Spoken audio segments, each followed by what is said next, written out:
চলতি মাসেই হাওড়ায় গুলিবিদ্ধ হয়েছিলেন চণ্ডীতলা থানার আইসি জয়ন্ত পাল। গত 20 ফেব্রুয়ারি হাওড়ায় নিজের গাড়ির ভিতরে গুলিবিদ্ধ হয়েছিলেন এই পুলিশ আধিকারিক। পুলিশ কর্তার বান্ধবীর উপস্থিতিতেই এই ঘটনা ঘটেছিল। তারপরে তোলপাড় শুরু হয়। হাওড়ার কোনা এক্সপ্রেসওয়ের উপরে যে জায়গায় যে ঘটনা ঘটেছিল, এদিন সেখানে তল্লাশিতে যায় হাওড়া সিটি পুলিশের একটি দল। সেই তল্লাশিতে ঝোপের ভিতর থেকে উদ্ধার হয় একটি দেশি পিস্তল। আর এই আগ্নেয়াস্ত্র উদ্ধারে নতুন করে প্রশ্নের মুখে পড়েন চণ্ডীতলা থানার আইসি। পুলিশ আধিকারিকের গাড়ির ভিতরে যৌন বলবর্ধক ওষুধ পেয়েছিল পুলিশ। জয়ন্ত পাল দাবি করেন বান্ধবীর সঙ্গে বচসার জেরেই এই ঘটনা ঘটেছে।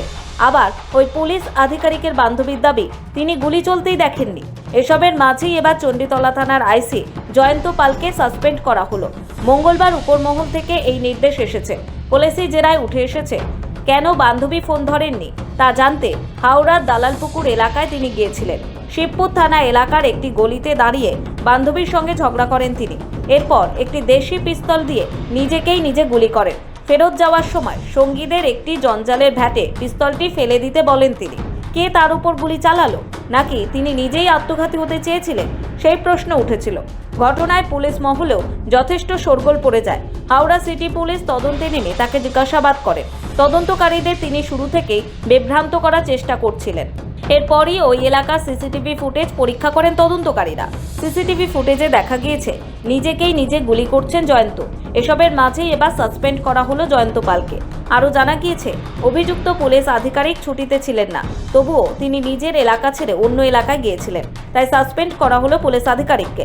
তার বিরুদ্ধে বিচার বিভাগীয় তদন্ত চলছে। সেই তদন্ত শেষ না হওয়া পর্যন্ত তিনি সাসপেন্ড থাকবেন, এই কথা প্রাথমিকভাবে জানা গিয়েছে। বান্ধবীর সঙ্গে ঝগড়ায় হাওড়ায় তিনি নিজেকেই গুলি চালিয়েছিলেন।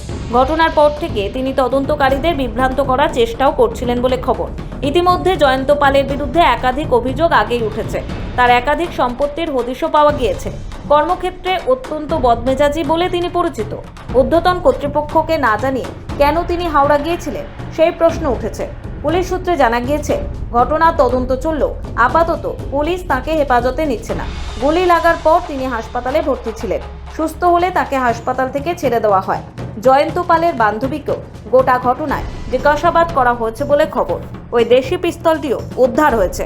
অর্পণ সিংহের রিপোর্ট, সময়, কলকাতা।